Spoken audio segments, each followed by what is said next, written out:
I've called today's lecture Teaching Literacy, and I've chosen that title because although it's focused on the teaching of reading, I'm trying to show the students how reading and writing are mutually beneficial, how one impacts positively on the other. Good morning everyone, and welcome to this session which aims to revise some key messages from the English course and to explore in some detail the simple view of reading. I want to start with reading because it's really important that you understand the process of reading. Literacy is central to the primary curriculum. The primary curriculum is predicated on children's ability to read, write, speak and listen. So we need to be very clear about what reading is. And this quote from the Cox report is very helpful. It says, "Reading is much more than the decoding of black marks upon the page. It's a quest for meaning and one that requires the reader to be an active participant." Bit of a mouthful, so I might say reading is an active process of getting meaning from print. Reading is always a message-getting activity. There are two aspects in the reading process. Decoding, word recognition, those high-frequency words, and the comprehension of what's being read. So I'm going to demonstrate these two aspects with this passage, and I want you to read this passage to the person next to you. It must be fairly obvious that anyone reading this that readers draw their knowledge of how language works, their ability to recognise words on sight, and their capacity to use contextual clues to enable them to make sense of what has gone before and predict what is coming next. It must be fairly obvious to anyone reading this that readers draw on their knowledge of how language works, their ability to recognise words in sight, and their capacity. So you can see that all the time, as fluent, skilled readers, you're reading for sense, you're reading for meaning. That's exactly what you want to be teaching the children in your class to do. Every time they read, they're searching for the meaning that the author intended. So when we think about these two aspects of the reading process, we express them as an equation, and we express the equation in multiplication terms. We use multiplication because the product of multiplication is always greater than the sum of addition. So if we look at decoding with no comprehension and you multiply those together, there's nothing, there's zero. Similarly, if there's no decoding but comprehension and you multiply those together, there's nothing, there's zero. There's only reading when decoding, the word recognition, the high-frequency words, the phonic knowledge is multiplied with the comprehension to make reading the product of that process. So we're moving on now to think about the simple view of reading. On your whiteboards, I want you to write the two dimensions of the simple view of reading. Please don't show your whiteboards till I give you the signal.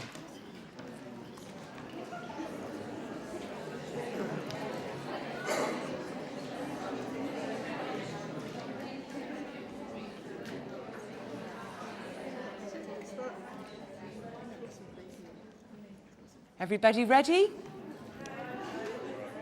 You have to be quick. 3, 2, 1, show me.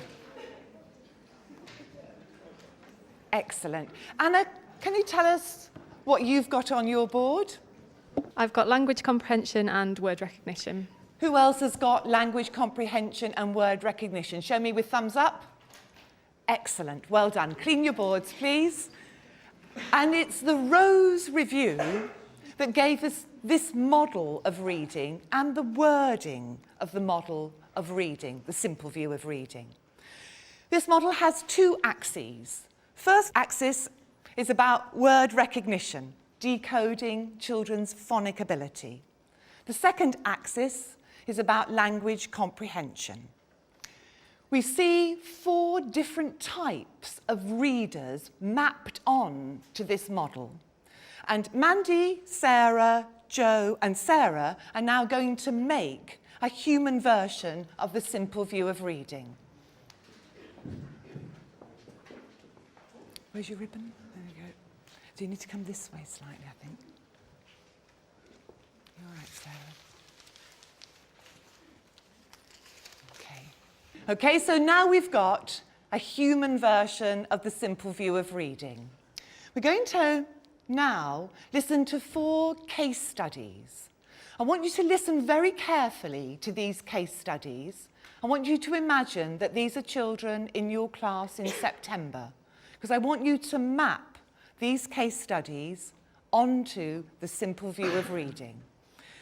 I've got Joy, Julia, Tim and Susie. Listen carefully and assess these learners. My teacher says that I struggle to read even simple texts. And my teacher says that I don't seem able to discuss the books I've read, or answer questions about stories I've heard, or talk much about things that have happened to me. Thank you, Joy. Here's Julia's case study. My teacher says I read slowly and I don't always get it right. But my teacher also says that I enjoy discussing stories and that I'm really good at remembering all the details of what's being read to me, and that I'm really, really good at remembering what I've seen on TV and everything that happens in our class.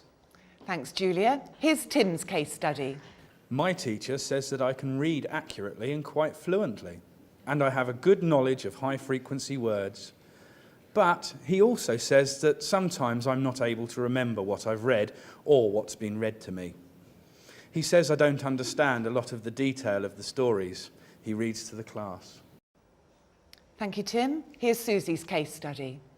My teacher says I read a lot from the reading scheme and from my favourite Dickens Smith books. My teacher also says that I can talk in a formed way about what I've read. I really like books. And that I play a full part in class discussions about books and literature. And I can build on what other children say. Thank you very much. So I'm going to ask Emma to come and put Joy in the right place in this model of the simple view of reading. Keep watching to check that Emma puts Joy in the correct quadrant. Into this one, I think, just with the 4-word recognition. Thank you.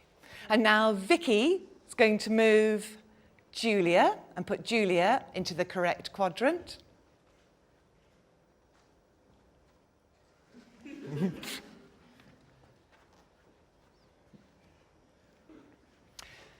Thanks, Vicky. Lisa, can you come and move Tim to the right place?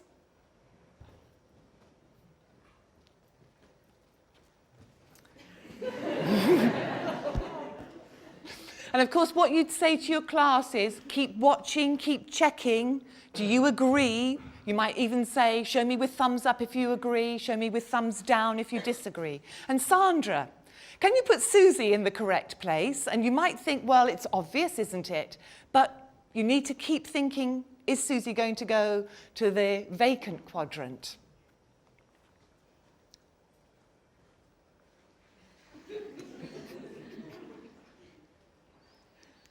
Okay, thank you very much. Just to check that we've got our case study learners in the correct quadrant of the simple view of reading. I want you to keep these learners in mind while we carry on through this lecture. Keep thinking about how you're going to move Joy and Julia and Tim across to the quadrant of good language comprehension and good word recognition. And also, how are you going to maintain and develop Susie's enthusiasm and reading skill? Thank you all very much. Thank you to my volunteers. You can take your hats off now. The next part of the lecture includes a game show, a literacy game show. I use a lot of quizzes with students, and I think it's important that the students see that they could use that approach, not a test or an examination, but a quiz which taps into children's competitive instincts, gets them working together in a collaborative way to answer the questions that the teacher sets. There's the opportunity there to tap into popular culture, maybe to base the game show on something that's popular from TV, for example, Who Wants to Be a Millionaire. That sort of format will always work well with children in the classroom. And now we've got a quiz. We've got a literacy game show. And I need an assistant. Here's Susie, who's going to be my glamorous assistant. And the topic for the 3 rounds of this game show is the context in which you'll teach reading. So here we go with round 1. Round 1 is about shared reading. Shared reading, A, is a small group activity. B, shared reading involves an adult and a child reading together. C, shared reading is a whole class activity. Or D, shared reading is reading with a partner. Okay. And Neil? It's C, a whole class reading activity. Do you agree with Neil? Yes. Thank you, Neil. Every time you see the word shared applied to reading and to writing, it means you as a teacher working with the whole class. Okay, round 2 might be slightly harder. Round 2 about guided reading. A, guided reading involves children reading one section each in turn around the group. B is a whole class activity. C involves the children reading together in unison, like chanting. Or D involves children reading independently at their own pace. And who's going to answer round 2? Emma. D, children reading independently at their own pace. Thanks very much. And our final round, round 3, also about guided reading. Guided reading is taught in A, friendship groups, B, mixed ability groups, C, same ability groups, or D, same gender groups. Looking for Yvonne will answer round C. It's C, same ability groups.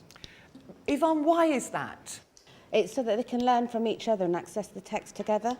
Thank you very much. Really important in guided reading that the children are more or less at the same level, so you can choose a text that's appropriate for them at their level, that your teaching hits the mark for the children in that group. It's much more time effective if you teach children together in a group. As Yvonne says, they learn from each other and you as their teacher. Thank you very much. That's the end of the game show. So just think about the model for teaching literacy where those contexts for teaching will occur. What we want is that first-hand experience, that reading, talking and doing at the start of your teaching, so that the children are involved before you move into modelling and demonstrating through shared reading and shared writing, where you'll do teacher scribing and supported composition when you're teaching writing.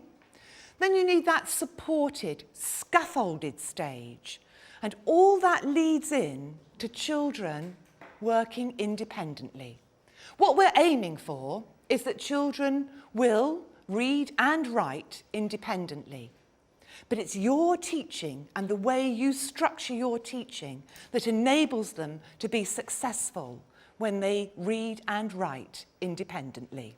The next part of the lecture focuses on the teaching of phonics, and the Rose Review has made the teaching of phonics very central to the teaching of reading.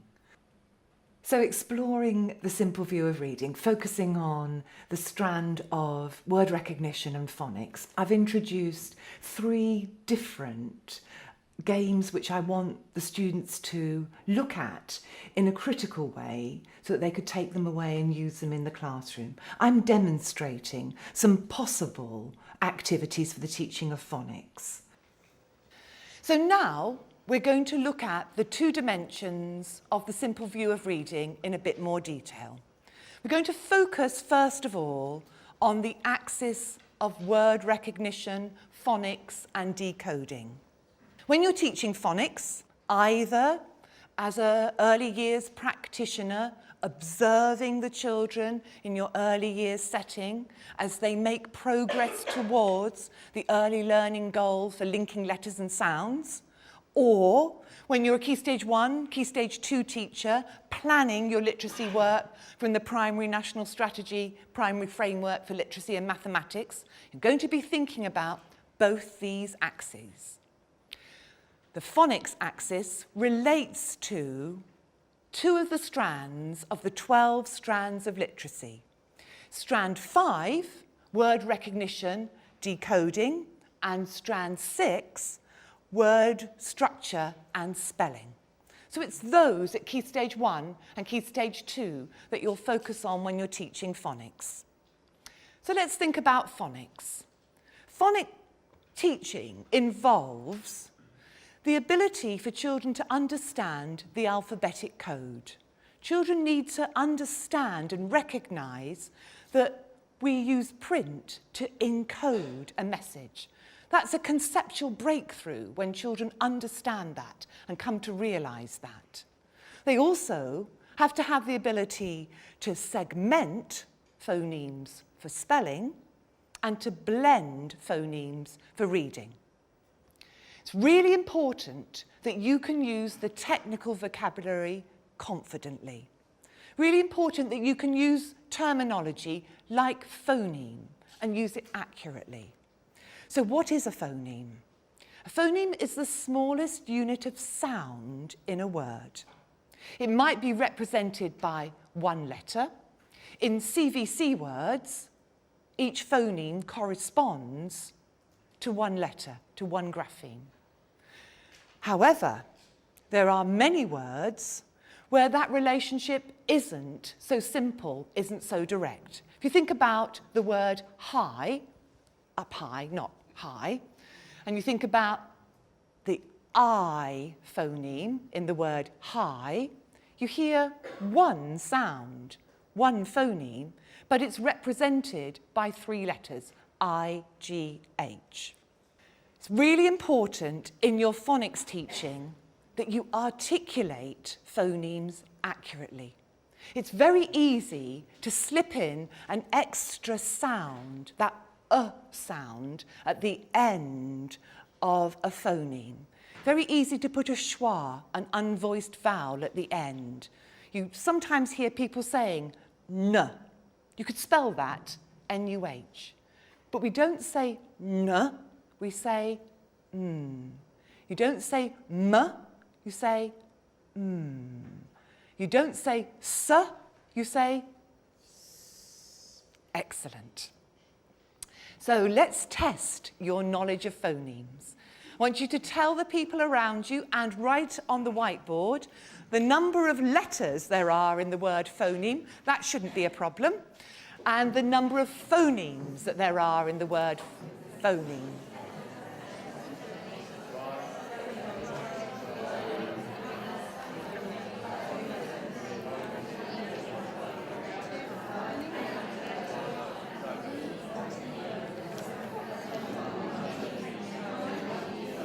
Okay, 7 letters, phonemes, 5 phonemes. So everybody agrees, 7 letters, and you can hear 5 phonemes. What does it tell you about principles for teaching phonics? Talk to the person next to you and record one principle for teaching phonics. It's really important for you to hold in your mind. Spelt in more than one way.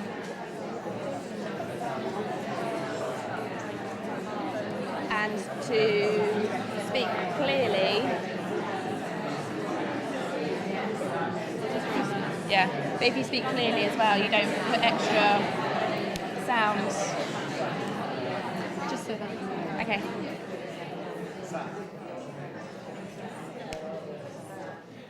Three, 2, 1, show me.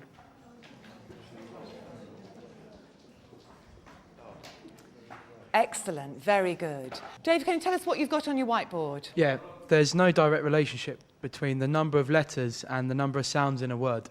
Thank you very much. Someone else had a good one over here. I think it was Gemma. We said that sounds can be represented in more than one way.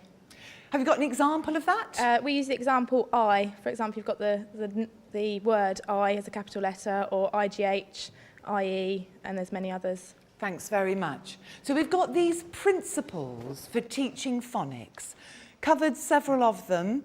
Think also about the letters, the graphemes that you see. Think about the O in phoneme. Sounds like an O in phoneme, but you see that same symbol, that same letter. In other words, it's pronounced in a different way.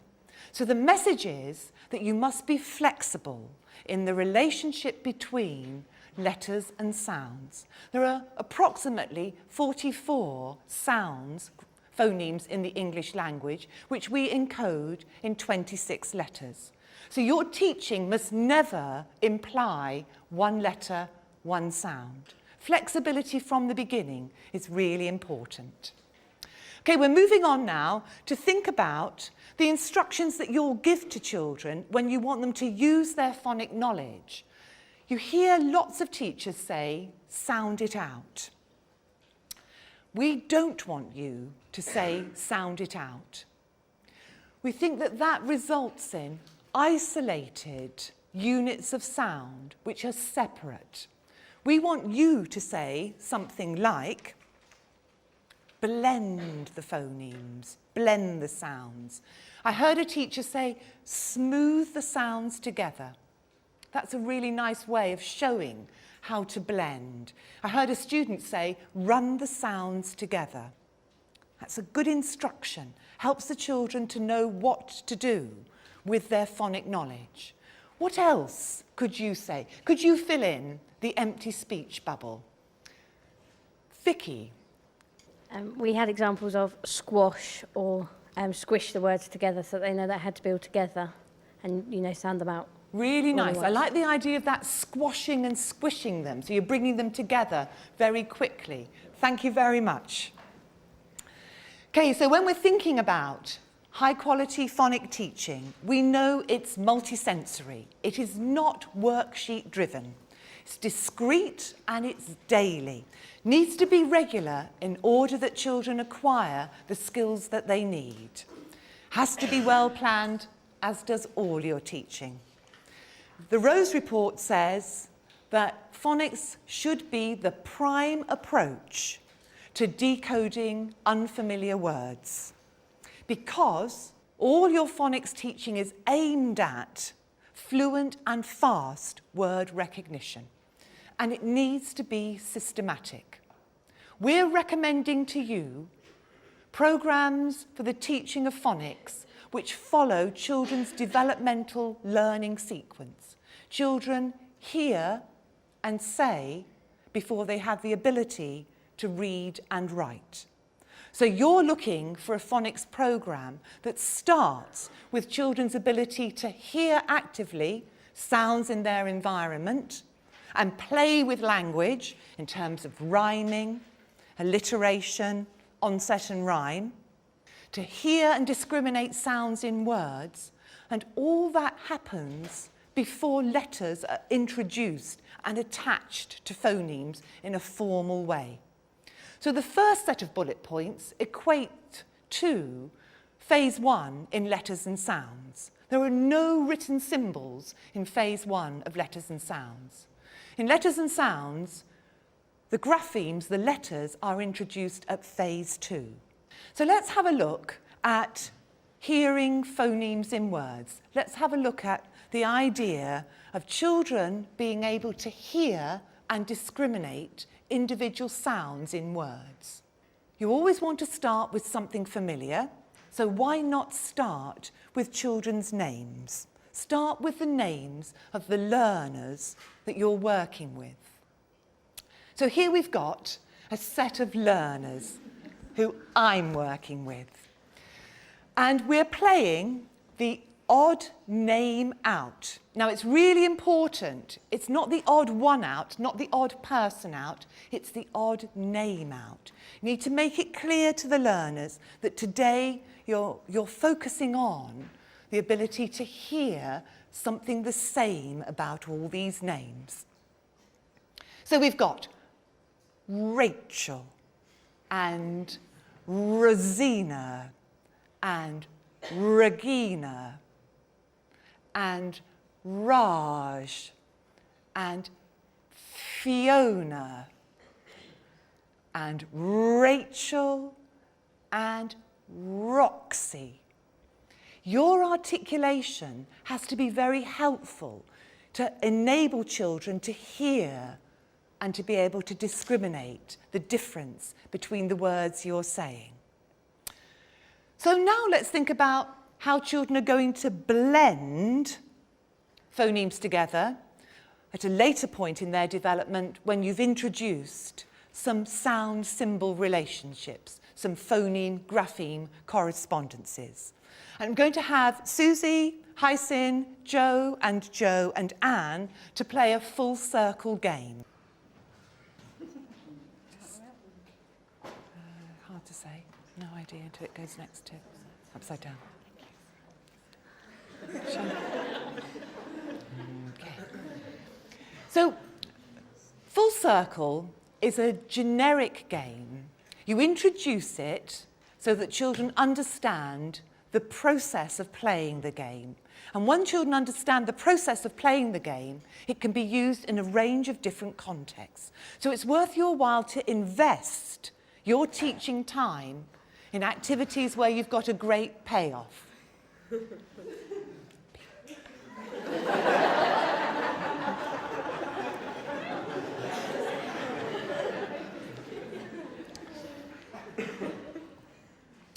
So while we're watching a very early version of Full Circle, please think about how you could develop this, how you could extend this, other contexts you could use it in. Okay, so you probably start off with recognising these graphemes, these sounds, and we probably have to say those in turn. The first word we're going to make is the word sat. Can we make the word sat?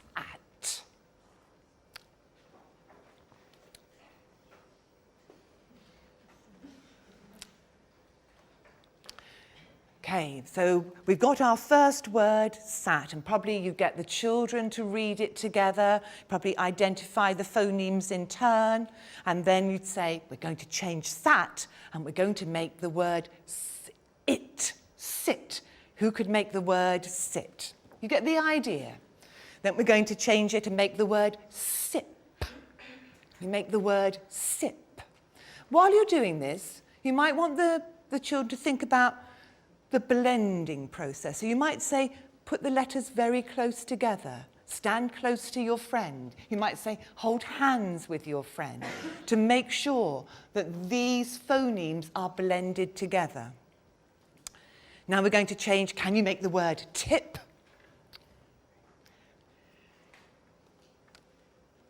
And the next word is tap. Carry on. I wonder if we could make the word sap. Sap. And all through this activity, you would be blending. You would be checking the children were able to blend.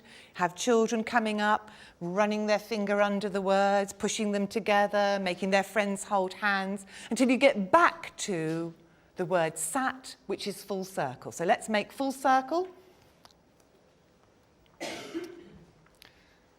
Put the letters together, and we make the word sat. So that's full circle. Thank you very much to my volunteers for the full circle activity. That question I posed you, how could you extend that? Once children understand that there's a sequence of words, you go from the original word through a range of words back to your original word. You could use it with CCVC words or CVCC words, or you would be working towards children's ability to place a full circle independently. Go from sat to sat in 6 moves in your group and then come and show us, the rest of the class, how you did that. Once the children know how to play that game, then they're able to do it independently. All your phonics teaching is aimed towards the application of children's knowledge on meaningful texts. You don't want the children in your class to know all their sounds, but still not to be able to read. So at every stage, you must apply what children know to meaningful texts. You need a range of ways of engaging with big books. Using post-it notes to mask words is a really effective way of doing it. Here's Mr. Gumpy's outing. This is Mr. Gumpy. Mr. Gumpy owned a boat and his house was by a river. One day, Mr. Gumpy went out in his... Well, aren't you clever? How did you know that was the word boat? Because I've covered the word boat up. If it's the word boat, what sound can you hear at the beginning of the word boat? So what letter would you expect to see?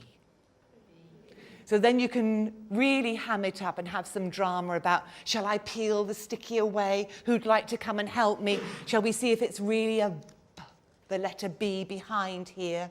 And so on through the word. You could blend the phonemes through the word in sequence. Using post-it notes to mask words is a really effective technique. Makes your teaching of reading with the whole class interactive. So moving on to the second axis of the simple view of reading and focusing now on language comprehension. In the primary framework for literacy and mathematics, it's strand 7 and strand 8 that encompass this aspect of your teaching. Strand 7, understanding and interpreting texts, and strand 8, engaging and responding to texts. And we're going to see a video extract of a Year 2 teacher who's using this book, Grace and Family, another story about Amazing Grace.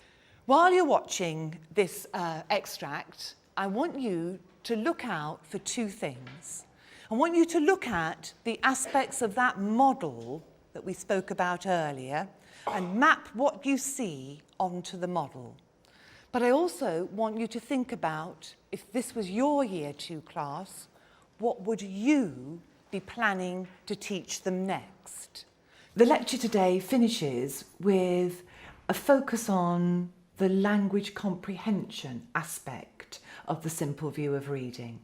We're using a Year 2 teacher who's showing the model of teaching literacy, which we've used with our students throughout the course. And I'm hoping they're able to recognise in practice the theory that we've been introducing to them. We use a lot of video extracts because that enables us as lecturers to bring the classroom onto the campus and enable the students to look critically at teachers working with children. So bear this model in mind. Think about this model, think about what you see the teacher in this Year 2 class using from this model, and also what you would teach next. Work for a map. In this extract, the teacher's using a range of interactive techniques to prepare the children for the writing she wants them to do later on. The aim is to promote a really deep engagement with the text that she's chosen and with the characters in that text. Last year I was involved in the whole Power of Reading project, and that basically completely changed my whole idea of how I teach literacy. We had a look at a book all about Amazing Grace, and then we thought thought about everything we found out about Grace. The first thing I did was thought about what we'd learnt about Grace as a character, and we went over all the things that we know about her. We found out she likes making up stories, she likes watching the ballet, and she has lost her 2 front teeth. How did we find that out? Because you can tell in the picture. You can see it in the picture, can't you? Now, today, we're going to read another story. And then we read the first 2 pages of Grace and Family. It's one of the books which is recommended by the Power of Reading project. The books which they have recommended have always really engaged the children and got them thinking about a lot of issues and ideas that come out of books.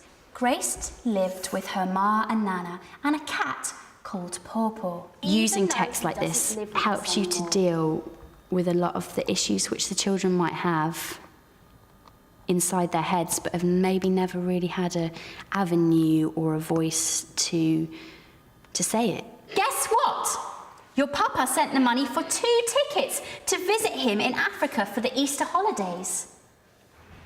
Nana says she'll go with you if you want. She had made up so many fathers for herself, she had forgotten what the real one was like. Okay, I'm not going to read anymore. I think that's a great way to use a text, is that you don't dive in and use the whole book straight away, because it means that the children are also really looking forward to what's going to happen next. Does anybody have any ideas as to what we could add now to our chart? Have we found out anything new about Grace? Rachel? Her papa split up with her mum, Brilliant. and then he went back to Africa. Her father lives in Africa, so she doesn't really get to see him. She had 2 tickets from her father to go to Africa. I wrote a really short diary entry as Grace before she got the tickets from her father.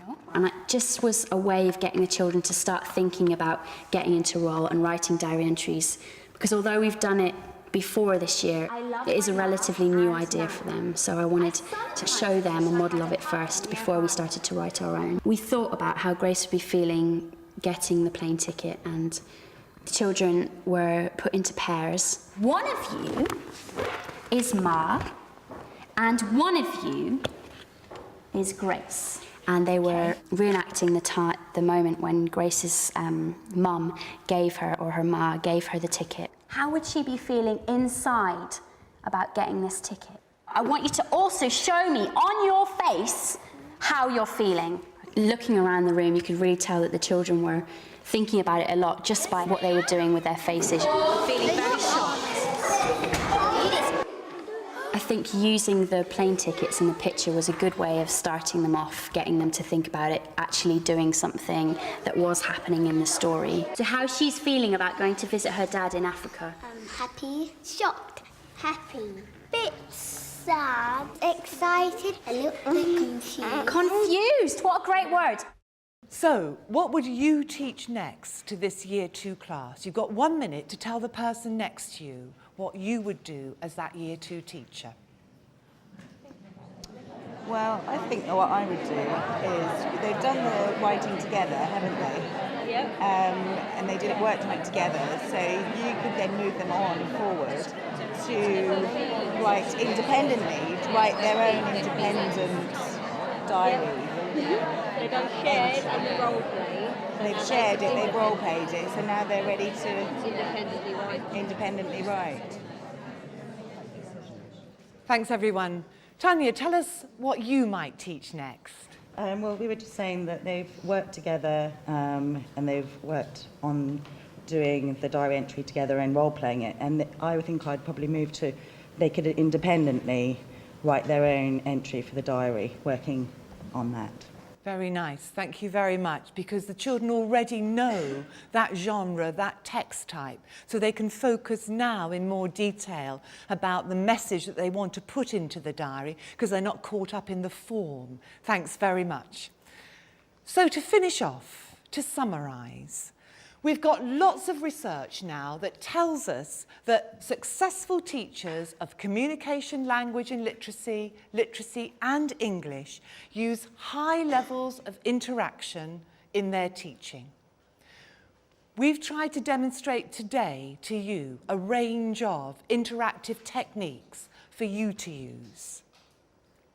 David Ray from the University of Exeter, when he did this work about successful teachers of literacy, talks about the importance of embedding your teaching in meaningful texts. We know that the best teachers of English and literacy and communication, language and literacy are teachers who know a lot about children's books, get a buzz about children's literature going in their classroom. You've also got to have confidence and depth of subject knowledge, and that's been the aim of this session today, to deepen your subject knowledge. So thank you all for your contributions. And thank you, Sheena, for being my friend. Brilliant. Excellent. I hope the students today take away the key message that literacy is central to the primary curriculum. Everything that primary teachers do is predicated on children's ability to speak and listen and to read and write. And we want the next generation of teachers to be really skilled at teaching, reading, writing, speaking and listening.